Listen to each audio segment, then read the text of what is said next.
প্রাথমিক শিক্ষকদের জন্য সুখবর, কর্মরতদের টেট পাশের সময়সীমা বাড়ালো সুপ্রিম কোর্ট। জানানো হয়েছে 2028 সালের 31শে আগস্ট মধ্য কর্মরতদের পাশ করতে হবে। তবে যাদের চাকরির আর 5 বছর বাকি তাদের জন্য প্রযোজ্য নয় এই নির্দেশ।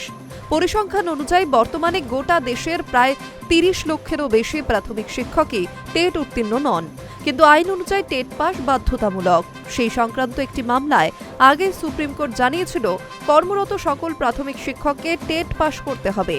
সেই সময় সাফ জানানো হয়েছিল নির্দিষ্ট সময়ের মধ্যে পাস করতে না পারলে ছাড়তে হবে চাকরি। তবে সেক্ষেত্রে সময়সীমা ছিল 31শে আগস্ট 2027 পর্যন্ত। শুক্রবার সুপ্রিম কোর্টে ছিল রিভিউ মামলা।